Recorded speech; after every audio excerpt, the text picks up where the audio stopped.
भारत रूस का वो डिफेंस सिस्टम जिसके नाम ने पूरी दुनिया में हलचल मचा दी है। जी हाँ, हम बात कर रहे हैं रूस के S-400 एयर डिफेंस सिस्टम और भारत के पास मौजूद S-400 एयर डिफेंस सिस्टम की। वो सिस्टम जिसने हाल ही में एक अमेरिकी F-16 लड़ाकू विमान को आसमान से धूल चटा दी। इस खबर का असर सिर्फ रूस तक ही सीमित नहीं है, इसका सीधा असर तुर्की, भारत और अमेरिका के रिश्तों पर भी पड़ा है। और सबसे दिलचस्प बात है कि तुर्की, जिसने कभी S-400 के लिए अमेरिका से पंगा लिया था, अब वही तुर्की अमेरिका के सामने गिड़गिड़ा रहा है। आज के वीडियो में जानेंगे कि S-400 ने कैसे गिराया अमेरिकी F-16, तुर्की क्यों मांग रहा है अमेरिका से माफी, भारत की अरबों डॉलर की डील पर क्या असर, चीन और पाकिस्तान की तैयारी क्या है और S-400 की असली सच्चाई।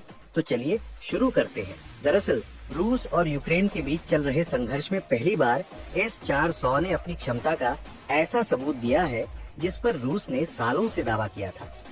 देर रात एक F-16 फाइटर जेट को रूस की सीमा के पास S-400 ने निशाना बनाकर गिरा दिया। F-16 कोई मामूली लड़ाकू विमान नहीं है, ये अमेरिका का सबसे ज्यादा इस्तेमाल किया जाने वाला मल्टी रोल फाइटर है। पाकिस्तान, तुर्की, सऊदी अरब, मिस्र और कई नेटो देश इसे अपनी वायुसेना का रीढ़ मानते हैं। S-400 ने इस F-16 को 250 किलोमीटर दूर से लॉक कर लिया और हवा में ही उड़ा दिया। ये वही सिस्टम है जिसके बारे में रूस दावा करता था कि ये स्टेल्थ फाइटर जेट्स को भी गिरा सकता है। पर पिछले 2 सालों में यूक्रेन युद्ध में ये सिस्टम अपनी असफलता की वजह से विवादों में घिरा रहा। अब इस घटना के बाद तुर्की का बयान आया है जो हैरान कर देने वाला है। तुर्की के विदेश मंत्री ने अमेरिका से कहा है कि हम अपने S-400 को कचरे के डब्बे में डालने को तैयार हैं।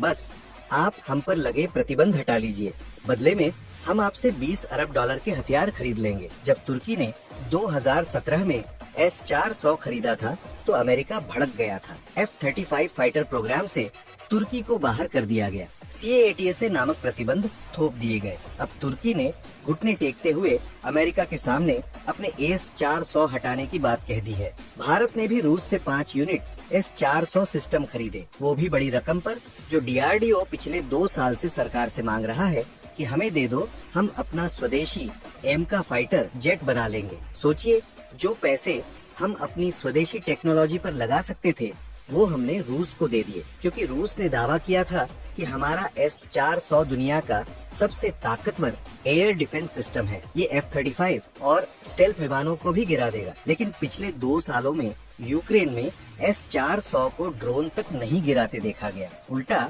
छोटे छोटे ड्रोन ने कई S-400 सिस्टम्स को उड़ा दिया। मॉस्को, क्रेमलिन तक S-400 नहीं बचा पाया। अब बात करते हैं पाकिस्तान और चीन की। पाकिस्तान पिछले कई दशकों से F-16 का इस्तेमाल कर रहा है, लेकिन अब पाकिस्तान F-16 को रिटायर करके अपने बेड़े में J-35 स्टेल्थ फाइटर लाने जा रहा है। चीन पहले ही 200 J-35 स्टेल्थ फाइटर शामिल कर चुका है और 800 से ज्यादा 5th जनरेशन फाइटर बना रहा है। अगर भारत के पास S-400 है जो आज F-16 गिराकर सेलिब्रेट कर रहा है, तो पाकिस्तान और चीन अब 5th जनरेशन जेट लाने जा रहे हैं। क्या S-400 उनकी स्टेल्थ टेक्नोलॉजी को डिटेक्ट कर पाएगा? दरअसल अब तक के रिकॉर्ड और यूक्रेन में हालात देखकर तो इसका जवाब ना ही लगता है। अब तो सवाल ये है कि क्या वाकई S-400 गेम चेंजर है? दरअसल S-400 ने भले ही एक F-16 गिराया हो, लेकिन युद्ध की तस्वीर एक सिस्टम से नहीं बदलती। आज का युद्ध 5th जनरेशन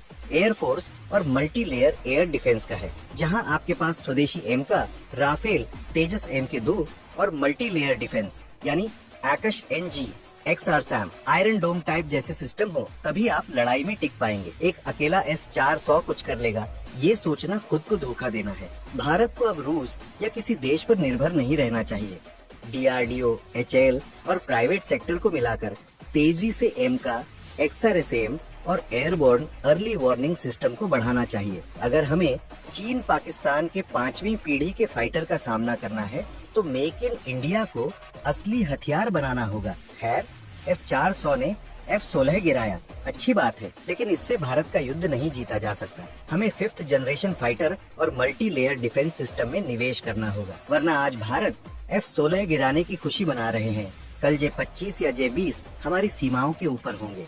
अब आप क्या सोचते हैं, क्या भारत को और S-400 लेना चाहिए या अब स्वदेशी टेक्नोलॉजी पर फोकस करना चाहिए? हाँ या ना में कमेंट करके जरूर बताएं।